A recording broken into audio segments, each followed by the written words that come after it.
In this lecture, we are going to discuss the mechanism of the cephalosporins, different resistance mechanism of the bacteria against the cephalosporins and the different adverse effects.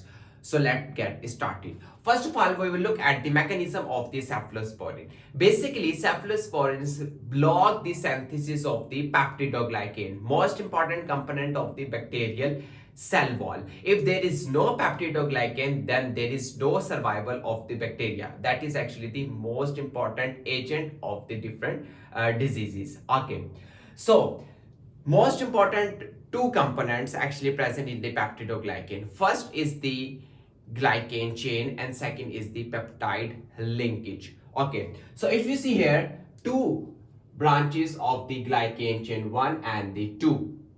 Here are basically two chain of the glycan. Okay, in the two chain you will see the two components, N-acetyl glucosamine, and second component is the N-acetyl muramic acid. So these are basically the two important components present in the glycan chain. Okay, and after that you will see the presence of the peptide linkage. Okay, so here basically at the NAM, N-acetyl muramic acid, you will see the tetrapeptide. Okay, similarly at the other side you will also see the presence of the tetrapeptide at the N-acetyl muramic acid. Okay, in between the tetrapeptide you will see the interbridge peptide. Okay, so in between them you will see the interbridge peptide. So the last process of the synthesis of the peptidoglycan is the linkage of the interbridge peptide with the tetrapeptide, and that process happens in the presence of the most important enzyme, and that is the transpeptidase. Okay, so final linkage of the interbridge with the tetrapeptide happens in the presence of the most important enzyme, and that is the transpeptidase. Transpeptidase, or you can also say penicillin-binding proteins. Okay, because the mechanism of the penicillin is similar to the cephalosporin. Okay, so basically this enzyme transpeptidase, or you can say PBP, actually link the interbridge peptide with the tetrapeptide. Okay, when someone take the cephalosporins, then the cephalosporins actually inhibit this enzyme. Okay, so if I say here is the cephalosporin, okay, drug, antibiotic, this cephalosporin will bind to the transpeptidase enzyme. When you see the binding of the cephalosporins with the transpeptidase, then you will see there is no linkage of the interbridge peptide with the tetrapeptide, and ultimately you will see the disintegration of the peptidoglycan, and ultimately the bacteria will die. Okay, that is the most important thing. Okay, and this is actually the peptidoglycan. Beneath you will see the presence of the cell membrane. Okay, that is actually the cell wall. Okay, and you will see next the cell membrane. Okay, between them you will see the space, and that space is specifically present in the gram-negative bacteria. That is actually called the periplasmic space. In the periplasmic space you will see the important enzyme that is actually called the beta-lactamase. Okay, beta-lactamase, or you can say cephalosporinase. Okay, that enzyme actually destroys the incoming cephalosporin. That is the resistance mechanism of the different bacteria. Beta-lactamase cephalosporinase actually present in the periplasmic space in case of gram-negative bacteria, but that beta-lactamase, or you can say cephalosporinase enzyme, will be present outside the bacteria in case of gram-positive. This is for gram-positive if it is present outside, and in case of negative it will be present in the periplasmic space.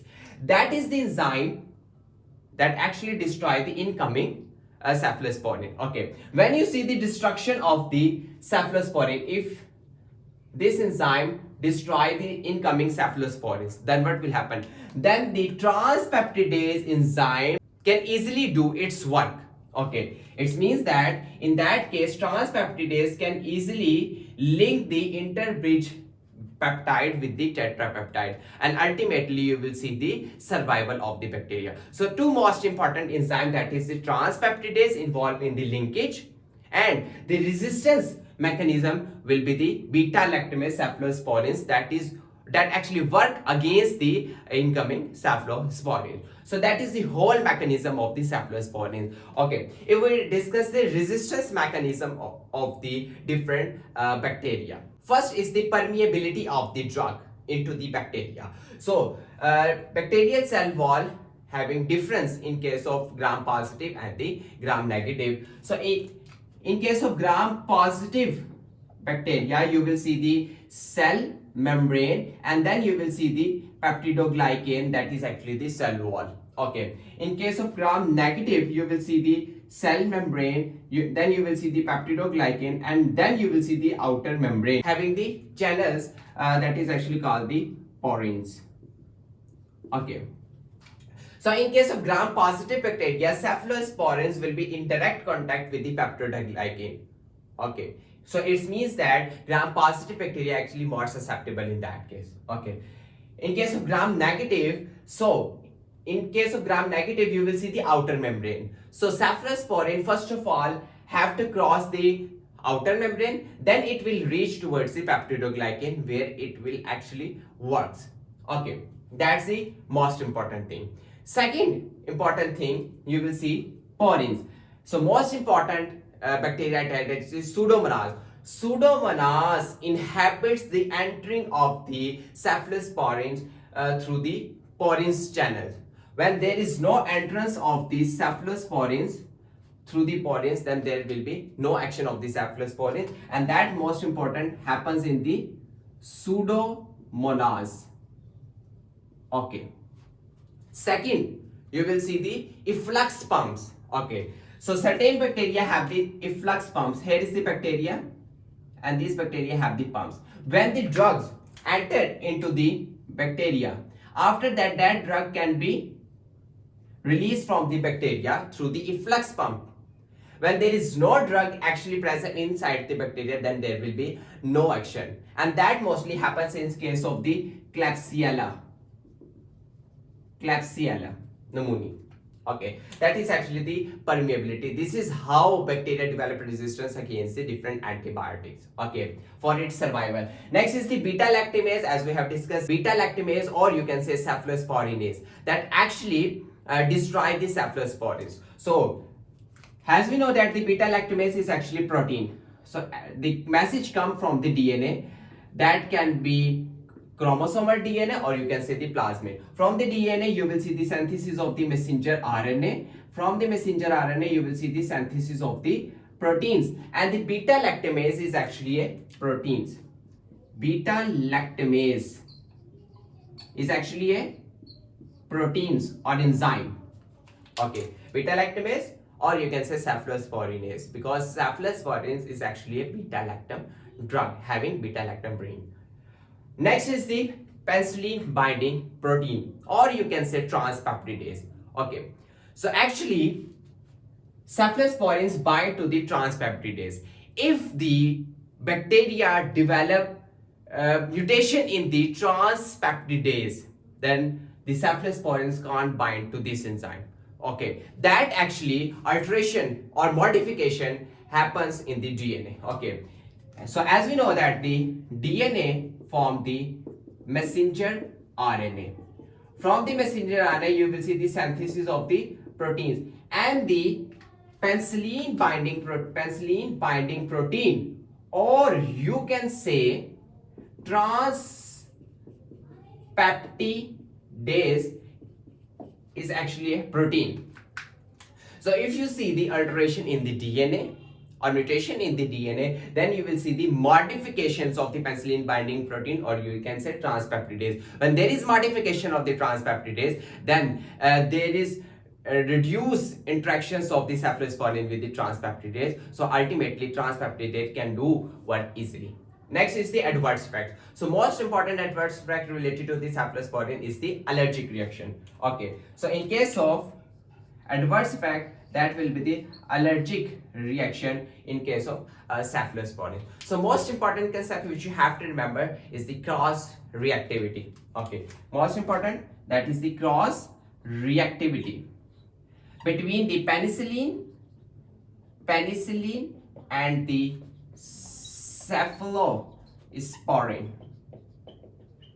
because penicillin and the cephalosporins have same mechanism. Okay, so basically if someone is allergic to the penicillin, then that person can also be allergic to the cephalosporin, but that mostly happens in case of if the person is allergic to the penicillin, then that person may be allergic to the first generation of the cephalosporins. Most chances for the first generation, but for the second and the third generation, you will, the chances will start reducing, because the structural differences happens between the penicillin and the cephalosporin. So that is the major concept behind the cross reactivity.